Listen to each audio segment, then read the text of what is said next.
to the Keto Summit Show, where it's all about helping you lose weight, regain energy, and live a healthier lifestyle using a keto diet. Here's your host, Louise.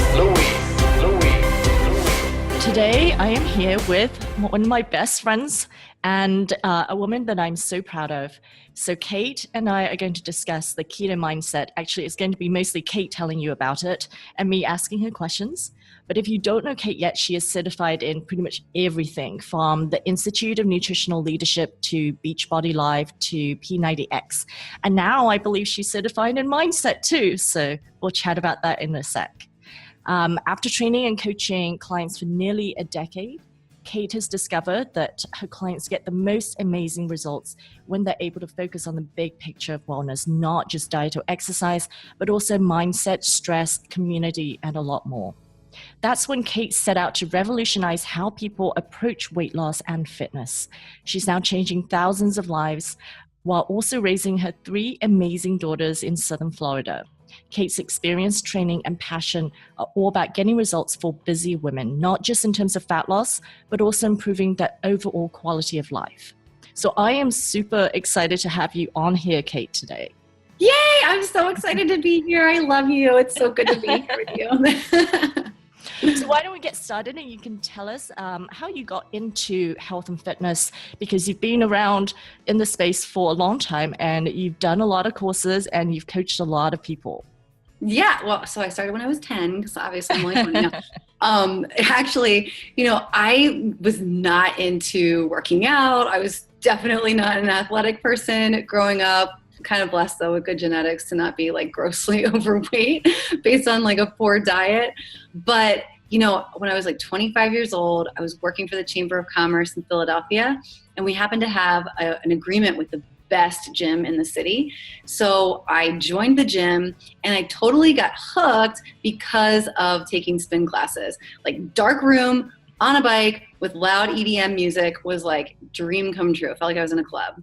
And I loved it so much that I decided to become a spinning instructor, which came in very handy. In the beginning, it was like happy hour money. But after the birth of my first daughter and not going back to work and actually moving from Philadelphia down to Florida, it was a great way for me to make a little bit of extra money. And it became my full-time gig.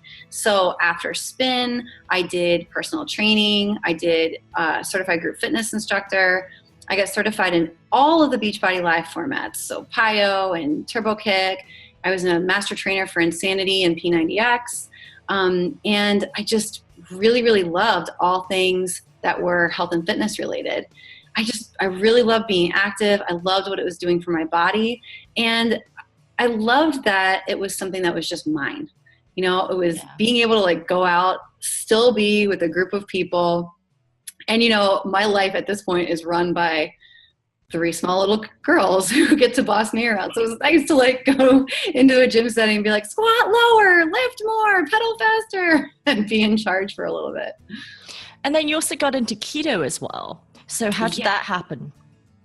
So that did not happen until I went through the Institute of Nutritional Leadership. So before that, I was subscribing to what most of us used to subscribe to, which was low fat, low calorie, eating 6 small meals a day. And I thought that we had to eat 6 small meals a day in order to like keep our metabolism active. And I always thought about food because I was always super hungry, but that's what I thought we had to do. So I had been asked about nutrition all the time by a lot of people that were in my classes or people that I was training. And I was giving them truthfully bad advice. But I decided that I wanted to further my education in nutrition. I went through the Institute of Nutritional Leadership with Dr. Josh Axe. He's the one that turned me on to keto. And what really grabbed my attention was he said that this is the protocol that he prescribes to his clients that have significant weight to lose and that lose very quickly. And I knew tons of people that had significant weight to lose and wanted to lose quickly. We all want that instant gratification, right? So even though I learned, kind of a bit from him, this was kind of an intro, I just became obsessed with it. And I just studied so much more. I studied with precision nutrition, and I learned a little bit more through there. But what was really helpful was experience. So I had this group of clients, and no matter how low they cut calories, how hard they worked out, how many, little containers they counted throughout the day, they were totally plateaued and they were so frustrated. So I approached them about kind of being my guinea pigs and going along on this journey with me. And I mean, some of them were like, all that fat is totally going to make me fat. That doesn't seem healthy. But 9 of them decided to trust me.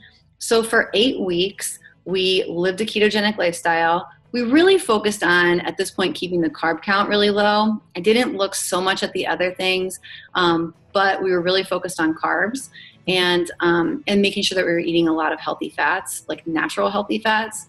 And in 8 weeks, the average amount of weight loss by these women who had totally plateaued for months was about 20 pounds. So I knew that I was on to something. And I just wanted to tweak this program, get their feedback. So I just kept running kind of these test groups to see what worked best. And that's how Ketogenic Living 101 was born. Oh my God, that's amazing.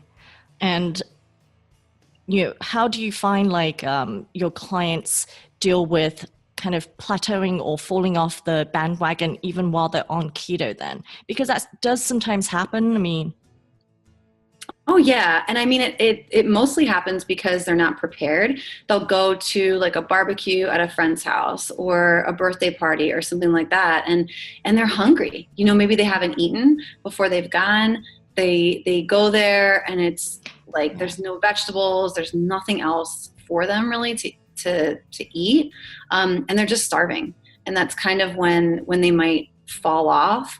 And I think there's a difference. Some people are fatalists, right? They're I fell off this one time and therefore this doesn't work for me. I don't work. I'm a failure.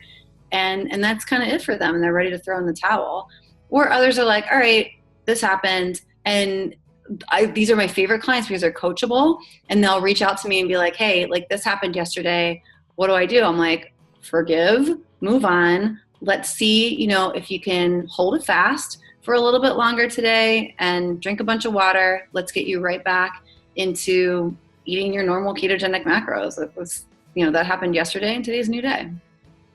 So when you coach these people, how do you find you're able to help shift their mindset? If they are feeling very fatalistic, then is that not an ingrained part of them? It is. And what we have to really do is say, well, what about this experience is pass fail? And what about this experience makes you a failure? So it really takes digging a little bit deeper into mindset. And a lot of times what I'm finding is it's something from childhood that made them feel like a failure. There was an event where they had expectations of themselves or a parent had expectations of them and the expectations weren't met. It's goal trauma. And from there, they developed this idea, this story that they keep telling themselves that they are a failure. So what we have to do here is we have to go deeper into some mindset work. So some of the things that I do with them are journaling. I love, love, love journaling. Never write with a pen. It has to be a mechanical pencil for me. I have a weird thing about that. Well, actually tell us about journaling. What would you consider journaling? It's often mentioned as, oh, you should go journal, but what does that actually involve? Yeah. So what I'll do is I have I have my own journal. It's really pretty, and my mechanical pencil. And what we do is I will have the client write down instances that they feel like they failed, why they feel like they failed, and then what we'll do is change it around to a positive and why that instance wasn't actually a failure. And almost always why that instance wasn't a failure is because I was aware of the situation and I learned from it. Well, what did you learn from it? Well, I learned that, if I'm not prepared in a situation, I don't feel good. If I didn't study for that test, I'm not going to pass. Or, my parents' expectations of me are not my expectations of me. And, something like that. But to me, that's what journaling to discover blocks looks like.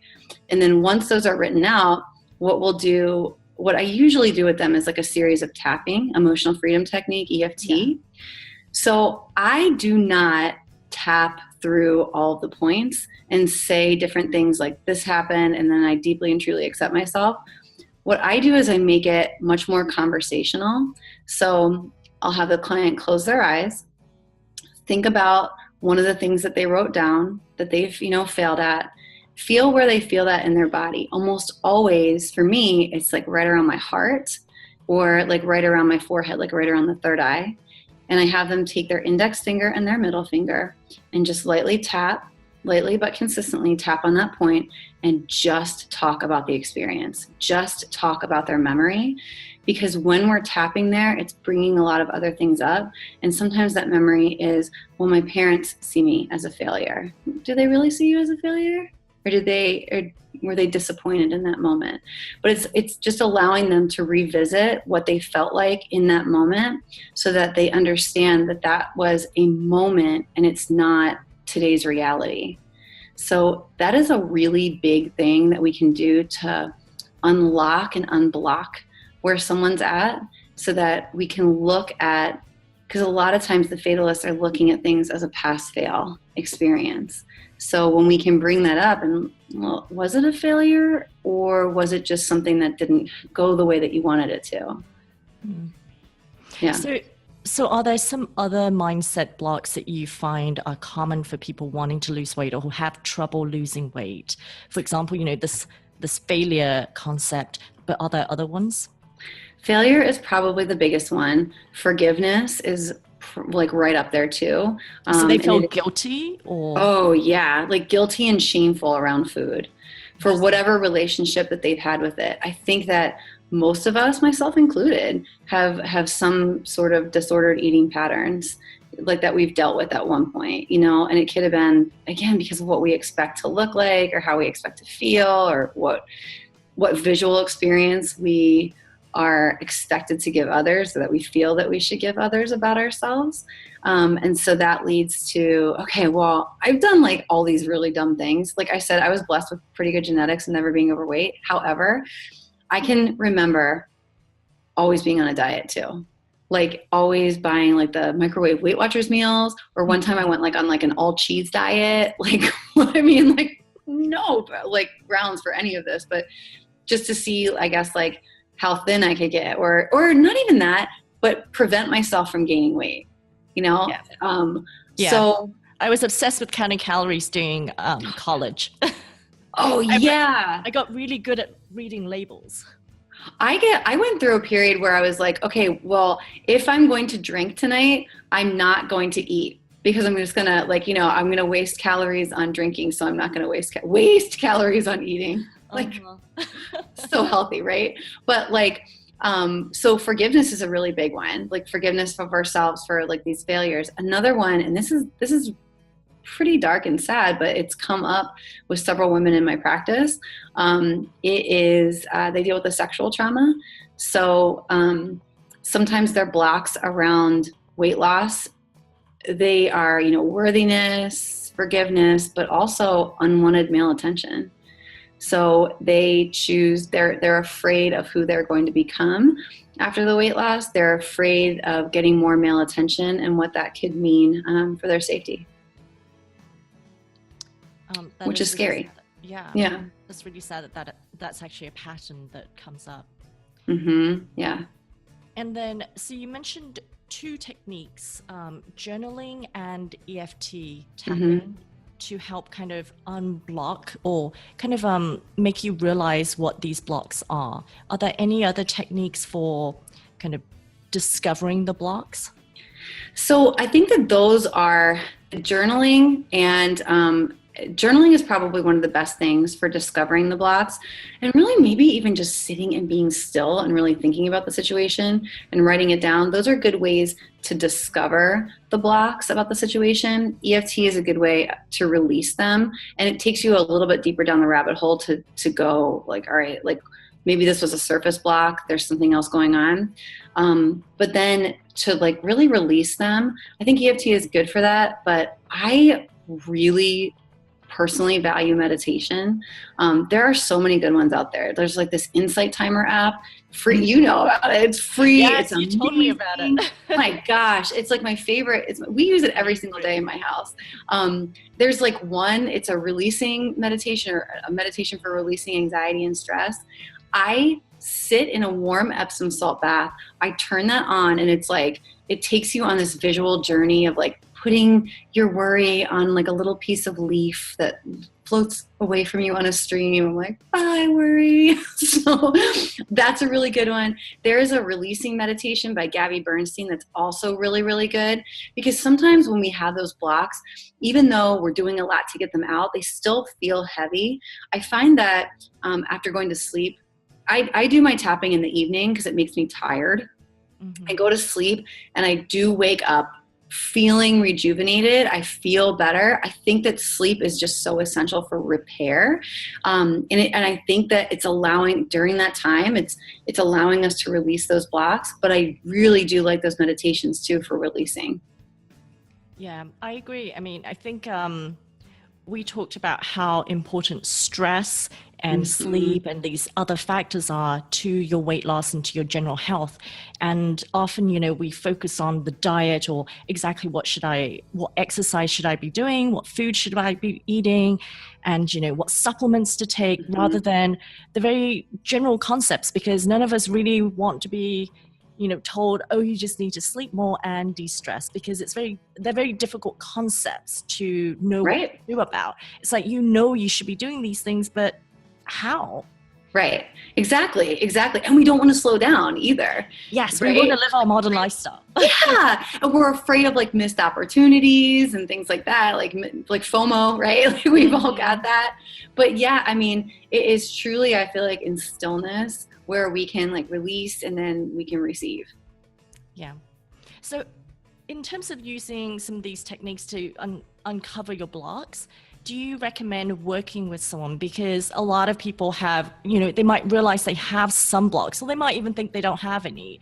And it's, we've believed this belief for most of our lives. So it's not like I can just sit down, write in a book for a couple minutes and suddenly be like, oh, I've realized my life blocks. Right, exactly. No. Oh my gosh, working with somebody is such a game changer. We all want to feel connected and supported.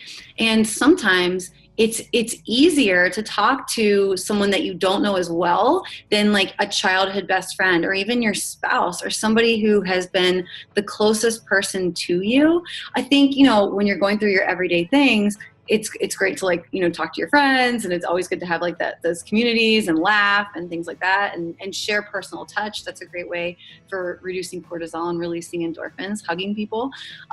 But I think it's so important to work with somebody who can push a little bit too on helping you release those blocks. Because, okay, so they come up for you. Are you just going to let them sit there and fester? Because what's that done for you in your life so far? So someone that will push a little bit to help you, hold you accountable for releasing them, but also to provide like this safe space to really support you in getting to that next level. And it's a very private thing. I think that's why for those of us that seek therapy, we go to therapy, and it's a private thing. I think it's the same thing when you are working with somebody on a delicate subject like mindset and like nutrition. I think of being pushed at the gym by a personal trainer. Honestly, like sometimes if I'm tired and I'm left to my own devices, I'm not going to squat as low as I can squat. But if I'm working with a trainer who knows and is like, no, get lower, like do more, lift heavier, I'm like, okay. It's just, you need somebody that can push you a little bit further, push past your comfort zone to really get results. Yeah. Do you have any examples of clients that have, where you've helped them change their mindset around food, around some of these blocks that they're having, and seen really great weight loss results as a consequence? Yeah, so I have a very dear friend of mine that I worked with for quite some time that had some disordered eating patterns that she picked up in college where, she was becoming bulimic. So she saw food as like an enemy. She saw food as something that was going to put weight on her. And what we've done is we went back to like, well, why is that true? Well, it's because I had, some extra weight on me in high school. Okay. But why was that true for you? And what did that mean about food? And those why questions, it's really simple, I guess, kind of coming from me being like, well, why? And then really getting down to that, well, I don't know. I don't know why that's true about food. Right. Okay. So what do we know to be true about food? And then we just start talking about all the things that we know to be true. Well, it's fuel. It tastes good. I feel good when I eat it. I need it to survive. So it's from going from a place of food is evil and it hurts me to I love food and it gives me life. That was one of the biggest mental transformations I've ever seen. And now she's not just like, she's thriving on like another level, like doing things for herself and making even like professional changes that I don't think she would have ever made. I mean, it was life-changing on another level. Yeah, I think we often don't realize how interconnected everything is. We think of nutrition as like over here by itself, and then we think of, our brain and how we think as over here by itself, and, our life is somewhere else. And we don't realize how if you change one component, then you affect the other, and it impacts your entire life. And it's why I got into doing what I'm doing, because I realized that too many people just want to lose weight. But when they really change their mindsets around food, around their body, that's when the magic happens. Yeah, totally. And it's also like, well, do they really want to lose weight? Like, do they really want to? How big is this why? Is this desire over like staying the same, right? Like, are they happy with their current life? Are they so happy that like maybe just fitting into another size down jeans, like, does that really matter? And I found too in my practice that if people have a goal and like just one specific goal in mind, which is like, oh, well, like it's the summertime and I want to look good in my bikini, or my sister's getting married in 3 months and I want to look really good at her wedding. It's definitely not a sustainable thing at that point, because we can all lose weight. We can. I mean, sometimes it's by very unhealthy ways. Sometimes we do it the right way and it's sustainable. But at the end of the day, like, you can figure out how to lose weight. It's really just this, okay, well, do I want to change my lifestyle? Do I want to change how I feel? Why are those things important to me? And how sometimes when you make those changes of how you feel, you don't realize how bad you were actually feeling until you feel so much better. Yes, you don't realize your potential. Yeah, exactly. So tell us a little bit about the mindset coaching, the program and the certification that you have. So I decided to make an investment in myself about a year ago, to get mindset coaching, and it was more from a business perspective. I just felt like I could be doing so much more and I wasn't sure how. And I knew that I had blocks like around money. And so I started working with a mindset coach, Molly Sapp, who's so totally incredible. And I just became so intrigued with the process because of how deeply it transformed me, like on a subconscious level. And so she had opened up a coach certification program that was based on her methodology. And I went through her program, and now, because like you said, my business is wellness, and it's not just nutrition and fitness, which are the two things that people consider wellness. It's that mindset component that is so glaringly important, but that people don't really realize is holding them back. So what I'm able to do now is, in my private practice, I work with clients one-on-one, and the strategy and the protocol is not the same for everyone, because we're all completely different. We've all got different things going on. So really my process is starting with why. Really getting down to those why questions. Not only why changing their health, like changing their lifestyle is important to them, but why they haven't done it already. And that the why it hasn't happened yet is like really where you peel back the onion and figure out what's going on. It's super cool. Well, so for anybody listening who wants to, maybe they want to lose weight using a ketogenic diet, what would you ask them in terms of whys? Like why do they want to try this diet, or why do they want to lose weight? Like what are the why questions you would have them ask themselves? I would ask them, obviously the first one is like, well, why do you want to lose weight? Why is that important to you? What's been going on in your life and in your body so far that's making this change, and why now? So those are kind of where I start. And then I'm like, well, why keto? Why not Weight Watchers? Or why not, if it fits your macros or something like that? Like why keto? I have asked that question to everybody, and I will tell you, like, I don't think that I've ever gotten a different response other than either I've seen all the transformations on Instagram, or I know that I can lose weight quickly. So like they get caught into this like comparison thing. So then I have to ask them, all right, well, what if you never lost any weight? Like, what if you never lost an ounce? Your body composition never really changed, but you felt a lot better.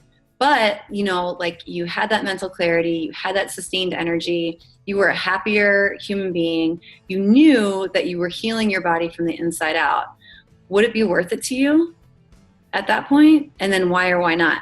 If they tell me that it's worth it to them, and then we're, 2 weeks in and they feel like they've hit a plateau, I'm like, okay, well, does that mean you want to give up? Well, I don't know, maybe this diet isn't for me. I'm like, well, why is it a diet? Why is it not a lifestyle?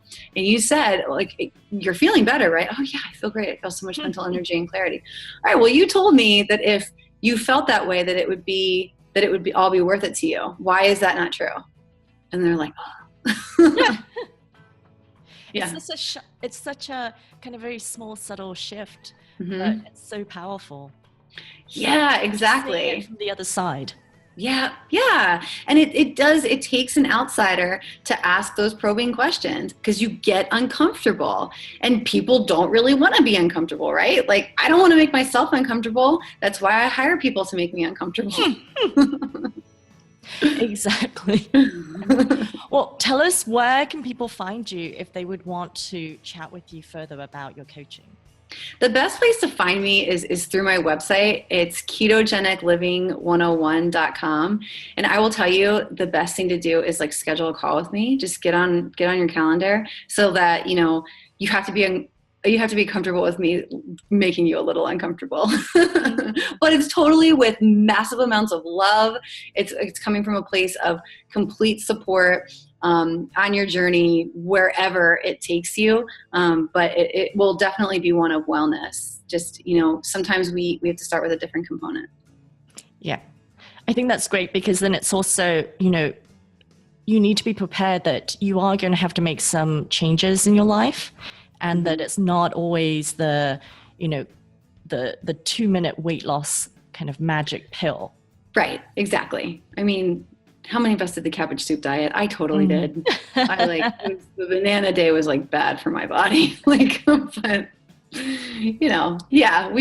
we've all done those things that's like something quick. And I wish there was a quick fix. I truly do. Because at that point, if there was, like, maybe I would like be eating lots of pizza all the time, and then just, doing something that would take that weight off. But there's just not. And there's not a quick fix to weight loss, and there's certainly not a quick fix to health. It's a journey, and sometimes it's one that's very uncomfortable and takes a little bit longer, and everyone's body is totally different. But, if you're committed to the process, and you're committed to yourself, and you've forgiven yourself for those past failures, which is a mindset thing, then you'll totally get there. There's nothing that can stop you. Yeah. I think a lot of people see it as this hill they have to climb, and they need to like achieve the summit. And for me, it's become just life. Like, this is who we are. This is what we're living. And it's not a problem that I have to solve. It's just, yeah. Like I'm not someone that's broken that needs to be fixed. Like, I just am making a choice to change my life. Well, on that note, I just want to thank you again, and we will put all the links below too. Awesome. Thank you so much. Hey, it's Louise from the Keto Summit Show, where we share practical tips and actionable advice to help you look good and feel good lifelong. So if you've enjoyed watching this video, then please click the subscribe button on YouTube and share our YouTube link with your friends and family. Thanks, and see you on the next episode.